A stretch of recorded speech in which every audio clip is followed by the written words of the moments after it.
창세기 1장 26절 말씀입니다. 창세기 1장 26절 한 절이니까 우리 한 목소리로 함께 읽도록 하겠습니다.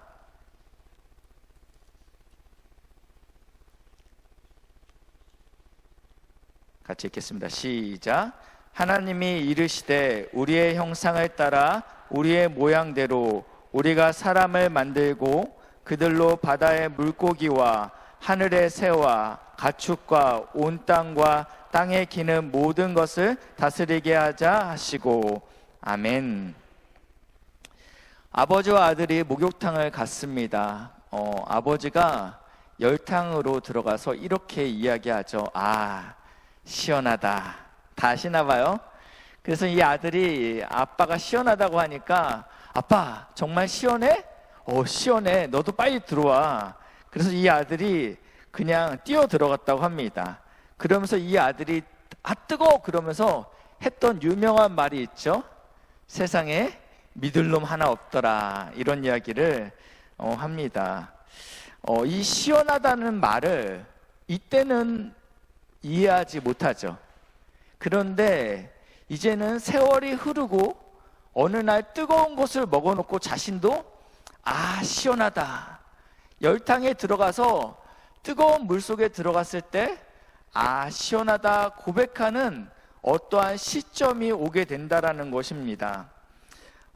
진심으로 이러한 고백이 터져 나올 때가 있다라는 것입니다. 바라기는 성령 하나님께서 오늘 말씀을 들을 때 시원하다 깨달아지는 은혜가 있길 주님의 이름으로 축복합니다. 오늘은 제가 2주 전에 주일날 삼위일체에 대한 설교를 했습니다. 주일 마가복음 강해 시간에 잠시 다루었는데요. 그때 다 끝내지 못했어요. 양이 많아서요. 그래서 오늘은 그 내용을 이어서 마무리를 좀 져보려고 합니다. 특별히 청년들이 아마 마가복음 설교를 듣지 못했을 것 같아서 초반은 좀 중복이 됩니다. 내용이요. 창세기 1장 1절부터 3절까지는 성부 하나님께서 태초에 천지를 창조하시게 됩니다. 그때 이 수면 위에 하나님의 영, 성령이 함께 있었다라고 기록되어 있고, 그리고 말씀이신 하나님, 성자 예수님이시죠. 이 성자 예수님, 이렇게 삼위 하나님께서 함께 천지 창조를 하시는 장면으로 성경은 시작됩니다. 그리고 6일째 사람을 만드시죠. 그런데 이 사람의 창조가 좀 특별했습니다. 무엇이 특별했냐면요, 하나님의 형상과 모양대로 만드셨다라고 오늘 말씀에 기록되어 있습니다. 무슨 뜻입니까? 하나님도 우리처럼 두 다리로 서 있고 우리처럼 두 팔이 있어서 어떠한 도구를 쓰시는다, 이러한 느낌은 아닌 것 같습니다. 그러면 그럼 하나님의 형상으로 닮았다라는 의미는 무엇입니까? 인간의 모습을 볼 때 하나님을 유추할 수 있도록 만드셨다라는 의미는 있습니다. 그러니까 인간의 모습을 볼 때 어떠한 부분에 있어서는 하나님의 형상이 우리 안에 있다라는 것입니다. 성경에서는 하나님을 영이라고 말씀하시죠. 이 영은 형상과 그 모양이 없습니다. 그러나 어떤 분은 이렇게 이야기할 수 있어요. 목사님, 성경에 보니까 하나님의 신체들을 언급하고 있습니다. 하나님의 얼굴도 언급하고 있고요, 하나님의 발도, 그리고 하나님의 팔, 하나님의 눈도 언급하고 있지 않습니까? 하나님의 신체가 기록되어 있습니다. 그래서 제가 몇 군데 말씀을 준비했습니다. 역대하 16장 9절 말씀, 상반절 말씀인데요. 여호와의 눈은 눈이 나오네요. 그렇죠? 온 땅을 두루 감찰하사 전심으로 자기에게 향하는 자들을 위하여 능력을 베푸시나니, 이 여호와의 눈은 어떠한 기능을 가지고 있냐면 모든 것을 감찰하시는 기능을 가지고 있습니다. 그리고 출애굽기 13장 3절 말씀, 하반절 말씀인데요. 여호와께서 그 손의 권능으로 너희를 그곳에서 인도해 내셨음이니라. 여호와의 손, 여호와의 팔은 하나님의 능력으로 붙드시다, 이럴 때 주로 쓰여지게 됩니다. 그러니까 이해의 한계를 지닌 인간이죠. 인간은 자신이 경험하지 않은 것은요, 사실은 이해할 수 없죠. 그렇기 때문에 이해의 한계를 지닌 인간이 보이지 않는 하나님을 이해할 수 있도록 하나님의 성품과 능력을 의인화하여서 표현한 것이라는 것입니다. 그렇다면 어떠한 눈에 보이는 것이 인간이 하나님의 형상을 닮은 것이 아니라면 도대체 어떤 부분이 하나님의 형상을 닮았기에 우리가 우리의 모양으로, 우리의 형상으로 사람을 만들자라고 하셨을까요? 무엇이 하나님의 형상을 닮았습니까? 어떤 분은 이렇게 이야기하십니다. 인간의 과학이 너무나도 위대하다. 그래서 우주까지 로켓을 쏘아 올린 그 놀라운 지성, 그것이 하나님의 형상을 닮은 인간의 모습 아닙니까? 라고 이야기합니다.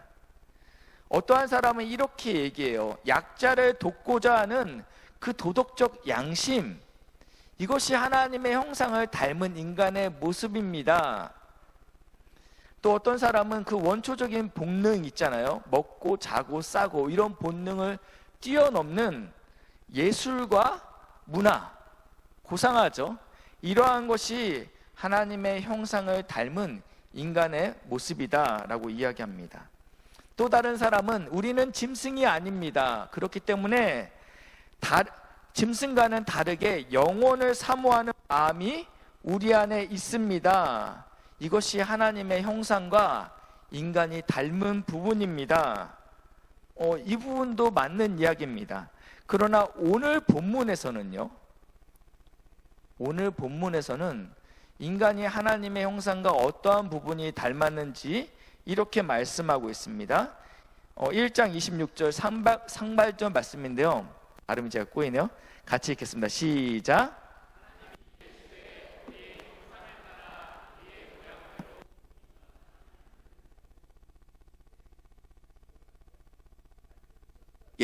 네. 반복되는 단어가 있습니다. 우리라는 단어가 반복됩니다. 우리는 단수가 아니고 복수죠. 여기서 말하는 우리는 누구입니까? 하나님이 이르시되 우리가라고 반복하고 있어요. 누구죠? 삼위 하나님이십니다. 성부, 성자, 성령 하나님을 지금 이렇게 표현하고 있는 것입니다.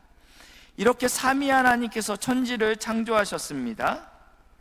그리고 이 삼위가 세 위격으로 존재합니다. 이 위격이라는 단어는 인격이라는 단어로 바꿀 수 있다라고 말씀을 드렸는데, 하나님이기 때문에 사람 인자를 쓸 수 없기 때문에 하나님에게만 쓰여지는 표현이 위격이다라고 말씀을 드렸는데, 이 세 위격으로 계신 하나님이다.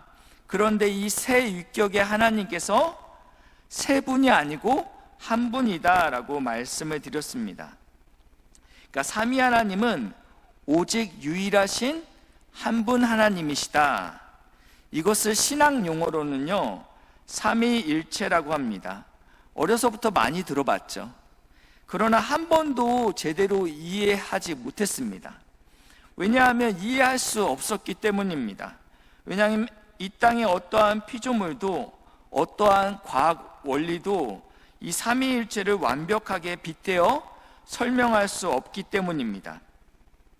그래서 이 세상의 피조물을 가지고 어떠한 현상을 가지고 이 삼위일체를 설명하려는 시도는 오히려 이것을 방해하고 있다는 것입니다.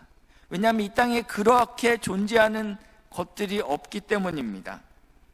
성부, 성자, 성령 하나님이 어떻게 한 분이십니까? 저게 삼위일체 한문인데요. 이 한문으로 마지막 자가 몸체자입니다. 삼위의 하나님이 한 분이라는 것은 이렇게 물리적으로 존재론적으로 한 분이라는 것이 아닙니다. 근데 인간의 단어로 표현할 길이 없기 때문에 굳이 저 단어를 저 문자를 쓰게 된 것입니다. 만약에 몸이 하나라면 이것은 다중인격인 것이죠. 내 몸 안에 세 인격이 함께 존재한다면 이것은 다중인격이죠. 그렇다면 예수님이 세례받으시는 장면을 설명할 방법이 없습니다. 예수님께서 세례받으실 때 하늘에서 이는 내 사랑하는 아들이다 라고 선포하셨고, 그리고 성령이 비둘기같이 예수님께 임하셨다, 이것을 설명할 방법이 없습니다. 인간의 언어로 표현할 수 있는 언어의 한계와 이해의 한계가 있지만 우리는 희미하게 삼위 하나님이 한 분이시다라는 것을 이해할 수 있게끔 성경에서 힌트를 주고 있는데요. 창세기 2장 24절 말씀과 신명기 6장 4절 말씀입니다. 보시면 남자가 부모를 떠나 그의 아내와 합하여 둘이 한 몸을 이룰지로다. 여기서 이 한 몸 할 때 이 단어와 유일한 여호와시니 할 때 이 유일한이 같은 단어입니다. 그러니까 유일하신 하나님 그리고 한 몸 된 부부, 이게 지금 동일한 단어로 표현되고 있다라는 것입니다. 그러면 부부가 어떻게 한 몸이 됩니까? 사랑으로 연합된 관계, 친밀감을 의미한다라는 것입니다. 제가 주일날 예로 드렸던 말씀인데, 제가 지금 설교하고 있지만 긴장은 누가 하고 있다고요? 제 아내가 하고 있죠. 만약에 제가 설교를 끝냈는데 너무 말씀을 잘 전했어요. 그러면 저보다 기뻐하는 사람은 누구라고요? 제 아내죠. 무슨 말씀을 드리고 싶냐면, 연합된 관계라는 것은 나의 슬픔과 기쁨을 오롯이 자신의 것으로 받아들이는 것이라는 것입니다. 이것이 하나됨의 증거라는 것입니다. 그러니까 견고한 사랑으로 연합된 부부의 관계를 통해서 희미하게나마 삼위 하나님의 하나됨을 이해할 수 있다라는 것입니다. 목사님, 왜 희미합니까? 똑같지 않습니까? 희미합니다. 왜냐하면 부부의 연합된 관계의 사랑이 불완전하기 때문입니다. 부부관계가 좋지 않아서 불완전하다는 게 아닙니다. 문제가 없는 것처럼 보이지만 하나님이 보시기에는 상대적으로 불완전하기 때문에 이것을 희미하다라고 말씀드리는 것입니다. 그러면 하나님의 사랑은 완전합니다. 왜냐하면 하나님의 본질이 사랑이기 때문입니다. 이 사랑이라는 것, 본질이 사랑이라는 것은 어떠한 의미를 갖고 있냐면, 누군가는 사랑할 대상이 필요하다라고 말씀을 드렸습니다. 만약에 대상이 없다면 사랑은 존재하지 않습니다. 내가 누구를 사랑하고 있기 때문에 이 사랑이라는 게 존재하기 때문입니다. 그러면 이러한 질문이 있습니다. 창세전에는 아무런 피조물이 없었는데 그때 사랑이신 하나님은 무엇을 하고 있었습니까? 라고 질문할 수 있죠. 어떤 신학자가 우스갯소리로 이런 이야기를 합니다. 당신 같은 질문을 하는 자를 위해서 지옥을 만들고 있었다라고 그러더라고요. 요한복음 17장 24절 말씀 보니까요, 이렇게 말씀하고 있습니다. 아버지께서 창세 전부터 누구를 사랑하셨대요? 나를. 여기서 말하는 나는 성자 예수님을 사랑하고 있었다라고 말씀하고 있습니다. 어떠한 피조물이 없어도 하나님 자체가 사랑이었기 때문에 삼위 하나님이 서로를 온전하게 그리고 친밀하게 사랑하고 있었다라고 말씀하는 것입니다. 그러면 또 이러한 질문을 할 수 있습니다. 하나님은 사랑만 하시는 분이 아니십니다 라고 이야기할 수 있습니다. 때로는 하나님은 진노하시는 분이십니다. 제가 구약 성경을 읽어봤는데 구약의 하나님은 하나님의 백성에게 진노하셨습니다. 이 사랑과 진노, 이 개념이 상충되지 않습니까? 라고 이야기할 수 있어요. 하나님이 왜 진노하십니까?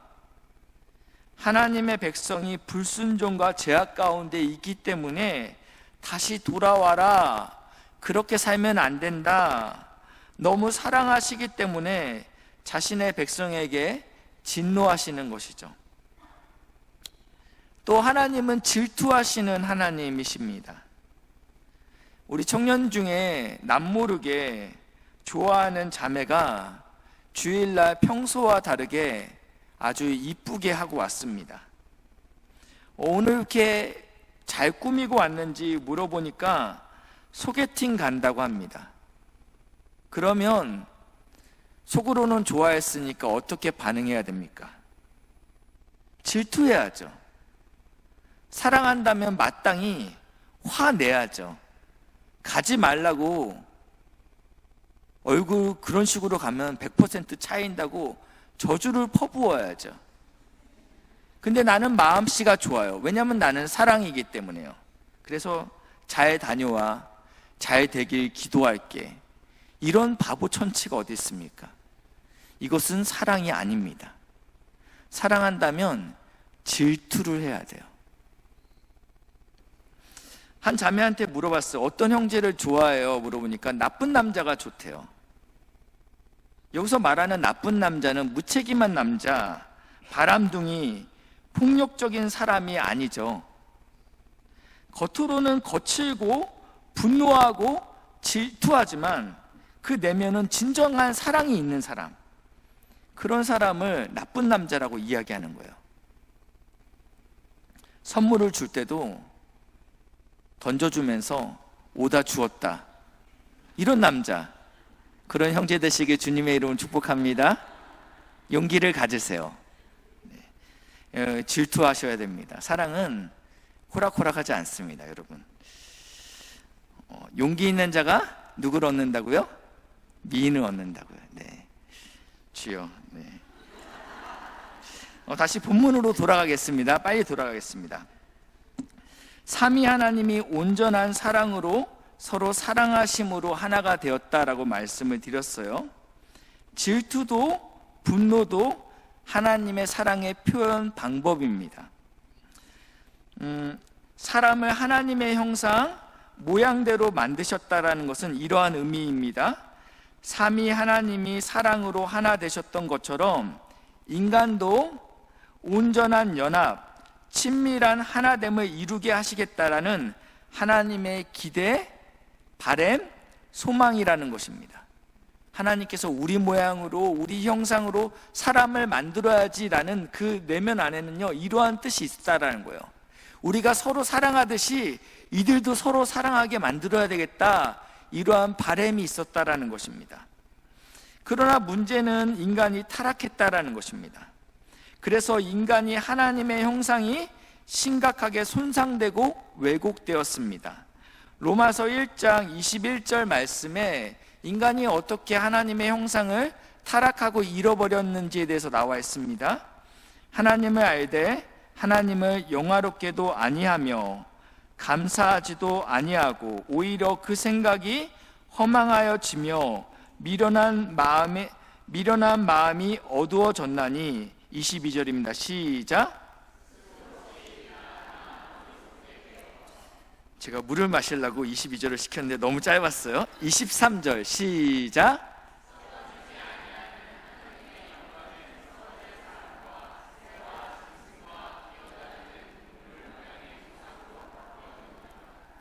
하나님의 형상으로 지음을 받았어요. 그런데 이제는 마땅히 하나님을 경배해야 되는데 하나님을 경배하지 않고 어리석게 되어서 하나님의 영광보다 이 우상을 섬기고 있다라고 이야기하고 있습니다. 우리는 하나님의 형상이 어그러져 있습니다. 그러나 여전히 흐릿하게 하나님의 형상이 우리에게는 여전히 있습니다. 노아와 그의 자녀들이 방주에서 나왔습니다. 이제는 다 죽은 것 같이 보여요. 그런데 하나님께서 악인들은 싹 다 죽은 것 같아요. 이제 의인만 남았어요. 그렇죠? 노아와 그의 아들들만 남았는데 하나님께서 이들에게 아주 무서운 경고를 하십니다. 창세기 9장 6절 말씀입니다. 다른 사람의 피를 흘리면 그 사람의 피도 흘릴 것이니, 그러니까 살인하지 말라라는 것입니다. 지금 이들은 그 심판 가운데 유일하게 살아남은 자들입니다. 그런 자들에게 너희들 살인하면 안 돼, 이런 무서운 경고를 합니다. 그러면서 이유를 말씀하는데, 하나님이 자기 형상대로 사람을 지으셨음이니라. 무슨 말씀이냐면 너희들이 망가졌지만 여전히 너희 안에 하나님의 형상이 있다라고 말씀하고 있다라는 것입니다.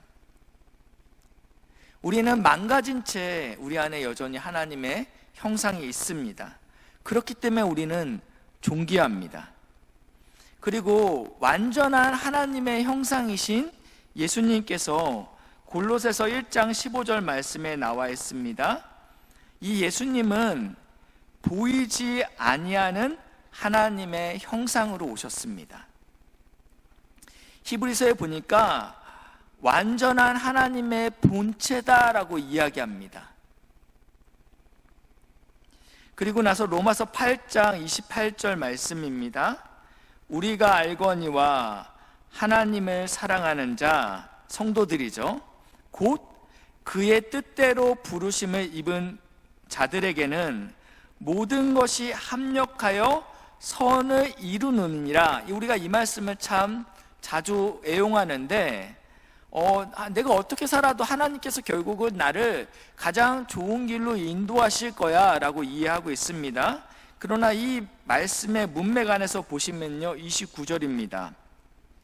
하나님이 미리 아신 자들을 또한 그 아들의 형상을 본받게 하기 위하여 미리 정하셨으니, 하나님께서 미리 아시고 미리 정하셨어요. 이유는 무엇이냐면 이 온전하신 하나님의 형상, 예수의 형상을 따라가기 위하여 이렇게 정하셨다라고 말씀하고 있습니다. 그러면서 예수로 많은 형제들 중에서 첫째가 되게 하려 하심이니라 라고 말씀하고 있습니다. 우리는 하나님의 형상이 심각하게 오염이 되었습니다. 파손이 되었습니다. 그러나 심각하게 손상된 이 하나님의 형상들이 완전하신 하나님의 형상으로 만들어가는 모든 과정이 결국은 하나님 뜻 가운데 성취될 것이다. 그리고 그 첫 번째가 예수님이다. 맏아들이 예수님이다 라고 말씀하고 있습니다. 여기까지 정리하겠습니다.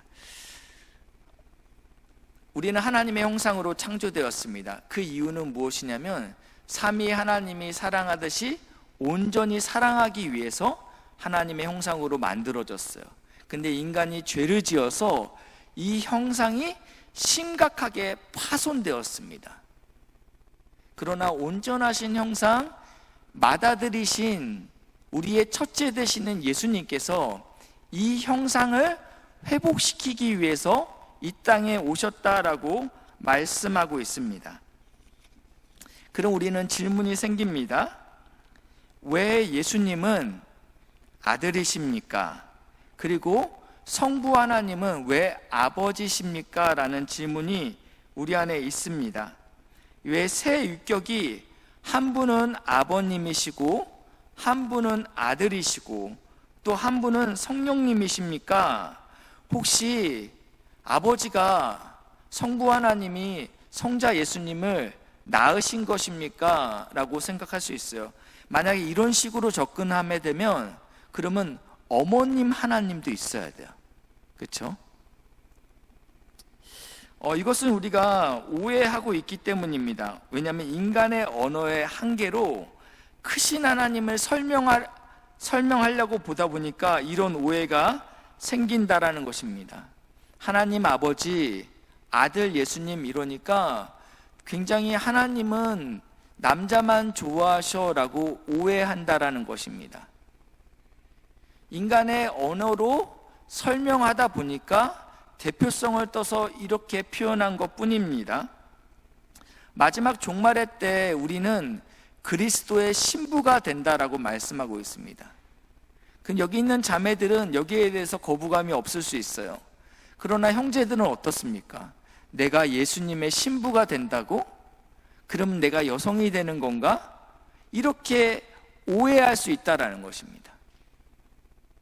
이 우리가 신부가 된다라는 의미는 그리스도와 친밀한 교제, 온전한 연합 가운데 거하게 된다라는 의미가 있는 것입니다. 마찬가지로 하나님은 우리의 아버지 되신다. 그리고 예수님이 아들 되신다라는 의미는요, 두 가지로 좀 볼 수 있는데요. 첫 번째는요, 성경에 그렇게 기록되어 있습니다. 무슨 말씀이냐면 예수님은 계속적으로 하나님을 아버지라고 부르셨습니다. 그리고 하나님은 예수님을 계속적으로 내 사랑하는 아들이라고 부르셨죠. 이게 첫 번째, 우리가 성부 하나님, 성자 예수님이라고 부르는 첫 번째 이유입니다. 두 번째는요, 역할로 보시면요, 이 성부 하나님은 늘 성부 하나님으로부터 늘 사랑이 출발하셨습니다. 이는 내 사랑하는 아들이요 라고 계속적으로 말씀하고 있습니다. 그럼 성자 예수님은 성부 하나님을 안 사랑하셨습니까? 사랑하셨죠. 그러나 압도적으로 성부 하나님이 성자 예수님을 사랑하셨다라는 기록이 훨씬 더 많습니다. 사랑의 출발이 성부 하나님이라는 것입니다. 저는 거의 매일 아들에게, 딸에게 사랑한다라는 이야기를 자주 하는 것 같아요. 아들에게는 훨씬 더 많이 하는 것 같긴 한데, 딸에게도 하긴 하는데, 그렇다고 아들은 저한테 사랑한다는 이야기를 했을까요? 한 3살 때 했던 것 같아요. 지금 절대 하지 않죠. 그래서 아들이 저를 미워합니까? 아니죠. 그렇게 저는 믿고 있는데, 부모는 사랑의 출발입니다. 그렇죠? 자녀는요, 그 사랑을 받아 누리고 또 기쁨으로 순종하는 존재입니다. 무슨 말씀이냐면 사랑의 출발은 성부 하나님으로부터 시작됐고, 성자 예수님은 그 성부 하나님의 사랑을 받으시고 누리시고 순종과 기쁨으로 반응하셨다라는 것입니다. 이것이 역할의 차이이죠. 그리고 그러면 성령 하나님은 그 역할이 무엇입니까? 라고 물으실 수 있는데, 성부께서 성령을 보내셔서 성자 예수님을 사랑하셨습니다. 성령으로 잉태되시고 예수님이 세례 받으실 때 성령이 비둘기처럼 내려오셨습니다. 그리고 성령에 이끌려서 광야에서 시험을 받으시게 됩니다. 성령을 힘입어 귀신을 쫓아내셨습니다. 히브리서에는 예수님께서 성령으로 십자가에서 죽으셨다 기록되어 있습니다. 그러니까 성자 예수님께서 홀로 사역을 감당하신 것이 아닙니다. 성부 하나님께서 성령을 보내셔갖고 성자 예수님이 사역을 감당할 수 있는 힘을 주셨다라는 것입니다. 우리가 축도할 때 이렇게 하시죠. 성령의 교통하심이, 고신측, 그러니까 우리나라에서 가장 보수적인 신학을 가지고 있다라는 고신측의 교수님께서 이 삼위 하나님에 대해서 이렇게 설명하셨습니다. 성부와 성자 사이에 성령님은 중매쟁이다라고 표현하셨습니다. 성부 하나님과 성자 예수님 사이에 성령 하나님이 어떠한 교통하는 역할, 중매쟁이의 역할을 감당하고 있다. 성부 하나님께서는 계속적으로 사랑을 보내십니다. 사랑을 시작하십니다. 그리고 성자 예수님은 그 사랑을 온전히 받고 누리고 또 다시 그 사랑에 화답하고 있다라는 것입니다. 그러면 성령님은 교제하는 영으로 역사하고 있다라고 말씀하고 있습니다. 이제 다 끝났습니다. 이렇게 완전하고 견고했던, 어느 곳도 비집고 들어갈 수 없을 정도로 온전히 사랑의 관계로 연합됐던 이 삼위 하나님이 관계가 끊어졌던 적이 딱 한 번 있습니다. 아담과 하와가 죄를 짓고 완전했던 창조 세계가 어그러졌지만 이 삼위 하나님의 관계는 여전히 견고했습니다. 그러면 이 삼위 하나님의 관계가 언제 한번 이 아름다웠던 하나된 관계가 끊어졌습니까? 네, 잘 아시는 것 같습니다. 마태복음 27장 46절인데요. 우리 같이 한번 읽겠습니다. 시작.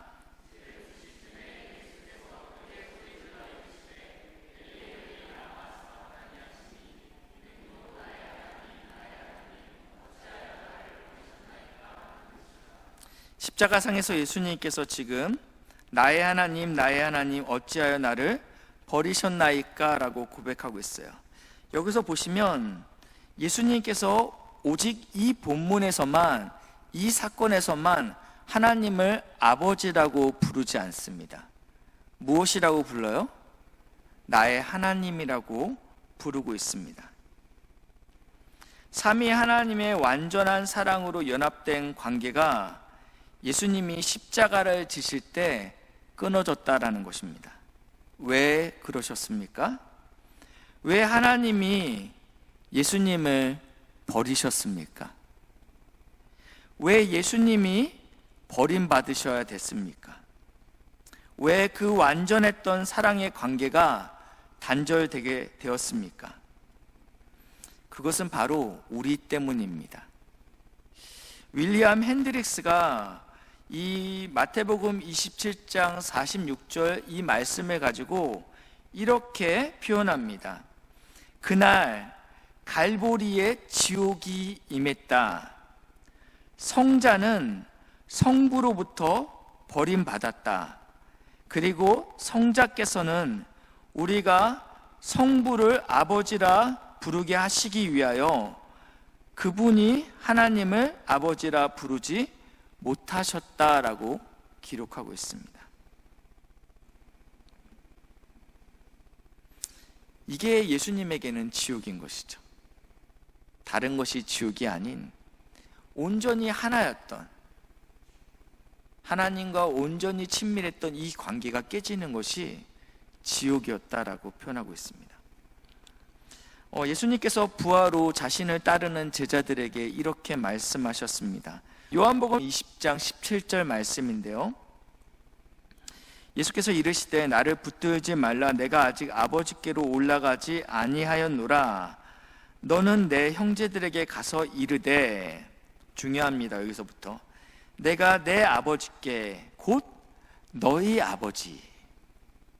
이전까지는 이들이 하나님을 아버지라 부르지 못했습니다. 감히 하나님을 아버지라고 부를 수 있는 사람은 없었습니다. 그러나 이 십자가 이후 이 부활하신 예수님께서 지금 내 아버지가 곧 너희 아버지다라고 말씀하고 있어요.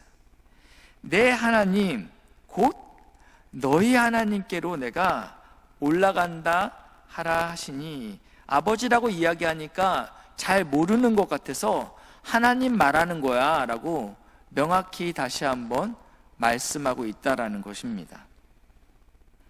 로마서 8장 15절 말씀은 이 땅에 성령 하나님이 오심으로 우리 안에 어떠한 일이 일어나는지에 대해서 말씀하고 있습니다. 너희는 다시 무서워하는 종의 영을 받지 아니하고 양자의 영을 받음으로.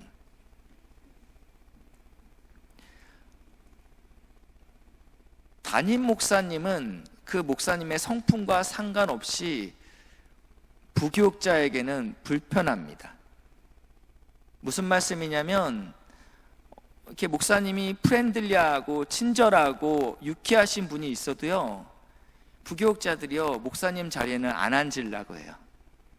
다 저 교육자가 60명 100명이 있으면요, 담임 목사님 여기 앉으면요 이 근처로는요 다 안 가고 저 구석부터 채워지기 시작합니다. 목사님의 어떠한가 전혀 상관없이요. 근데 들어가기가 쉽지 않은 거죠, 목사님을 만나러 가는 게요. 근데 무서운 게 없는 사람이 있더라고요. 담임 목사님 아들은 담임 목사님을 안 무서워하더라고요. 오늘 보니까요, 너희가 다시 무서워하는 종의 영을 받지 아니하고 무슨 영을 받았대요? 양자의 영을 받았으므로 우리가 이제는 하나님을 무엇이라 부른다고요? 아빠, 아버지라 부르짖느니라. 성령은 어떠한 영이라고 말씀했죠? 교통하는 영이라고 말씀했습니다. 이제는 우리가 하나님을 아빠, 아버지라고 부를 수 있게 하는 영이 바로 성령 하나님이다 라고 말씀하고 있습니다. 우리는 하나님을 아버지라 부를 수 있습니다. 우리는 하나님의 아들이 되었다라고 말씀하고 있습니다. 그리고 이 시간에 성령 하나님께서 하나님과 우리 사이에, 하나님과 나 사이에, 그리고 저와 여러분 사이에서 교제하는 영으로 역사하신다라고 말씀하고 있습니다. 이것이 삼위일체가 우리에게 주는 의미입니다.